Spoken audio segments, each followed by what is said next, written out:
నమస్తే మేడం. నమస్తే నమస్తే అండి. కాంగ్రెస్ పరిపాలన ఎలా అనిపిస్తుంది? రేవంత్ రెడ్డి గారు ఎట్లుందండి మీకు అందరికి తెలిసిందండి, ప్రజలందరికీ తెలిసిందే ఉంది. ఎట్లుందనేది అందరికి తెలిసినే ఉంది. గోరోను గోడ ఏడుస్తున్నారు జనాలు. ఇండ్లు కూలగొడుతున్నారు, కట్టుకునే ఇండ్లు కూలగొడుతున్నారు, కొన్న ఇండ్లు కూడా కూలగొడుతున్నారు.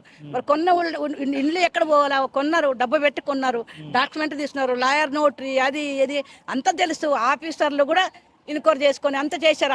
అంత చేసిన ఇండ్లు కూడా కూలగొడుతున్నారు జనాలకి. ఇంకెక్కడ పోవాలా? ఎక్కడ బతకాలా జనాలు? ఎక్కడ బతకాలా జనాలు? కిరాయి కట్టుకోలేక ఏదో అప్పో సప్పు చేసి కిరాయి కట్టుకోలేక అప్పో సప్పు చేస్తే ఇల్లు కొంటే ఆ ఇళ్ళని కూలగొడుతున్నారు. ప్రజలు ఎక్కడ పోతారండి? ప్రజల గోస అంటే మామూలు గోస లేదండి, మామూలుగా ఏడుస్తలేరండి. ఒక లేడీస్ గా చెప్తున్నాను నేను. సంవత్సరానికి పార్టీలో ఉండమని కాదు, ఏమి కాదు.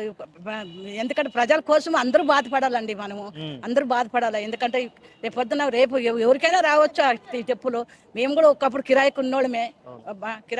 ఎందుకంటే వాళ్ళు గోస సన్న పిల్లలు చేసుకొని రోడ్ల మీద అడుక్కుతున్న పరిస్థితి వచ్చింది వాళ్ళకండి. పాపం వాళ్ళ కోసం మేము చూడలేకపోతున్నాము. చాలా బాధపడుతున్నారు.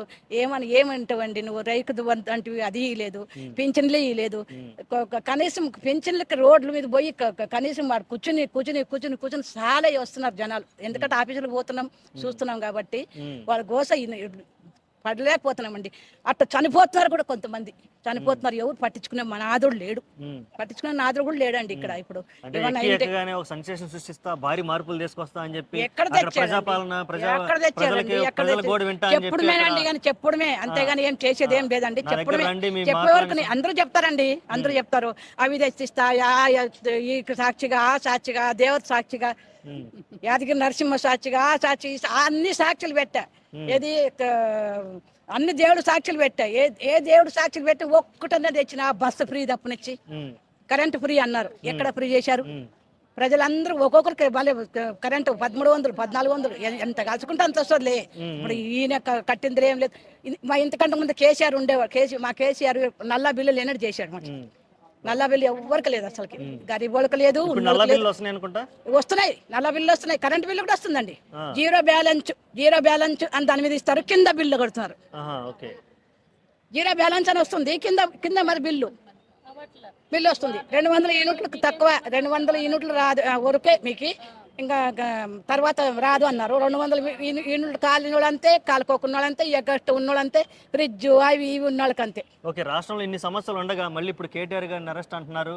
కేటీఆర్ గారు ఏ తప్పు చేయలేదండి. నిప్పు అండి ఆయన, నిప్పు. ఏ తప్పు చేయలేదు, నిప్పు. ఆయన నిప్పుగా బయటికి వస్తాడు. ఉద్యమకారకుడు ఆయన. కేసీఆర్ ఉద్యమకారకుడు, కేటీఆర్ ఉద్యమకారకుడు. కేసీఆర్ ఉన్నప్పుడు ఎన్ని సంస్థలు వచ్చాయి, ఎన్ని చేశారు, పింఛన్లు అనేంది మరి లేడీస్కి, ముస్లింస్ పండక్కి మరి క్రిస్మస్ పండక్కి మరి బోనాలు ఎత్తుకొని పోతుంటే జనాలు, కుంభం ఎత్తుకొని పోతుంటే కళకళలాడుతుంటే బతుకమ్మ అందరికి బతుకమ్మ చీర కాదు, ఒక జాకెట్ ముక్క లేదండి. జాకెట్ ముక్క లేదండి. కడుపులో మండుతున్నారండి జనాలు అందరూ. మేము చెప్పేది కాదండి, జనాలు చూసి మండుతున్నారండి. ఇంతగా ఘోరం చేస్తే అది తప్పండి. ఎందుకంటే ప్రజల్ని కాపాడండి. మీరు ఉన్నోళ్ళు మీరు ప్రజల్ని కాపాడితే, లేనోళ్ళని కాపాడితే వాడు కూడా పైకి వస్తాడు. మీరు పెద్దోళ్ళు కొద్దిగా చెయ్యి పెట్టుకుంటే వాళ్ళు కూడా పైకి వస్తారండి. అదే ఆలోచించుకొని మేము చాలా బాధపడుతున్నామండి. మా కేటీఆర్ నిప్పు బయటకు వస్తాడు. అందరూ ఆనందంగా ఉంటాం.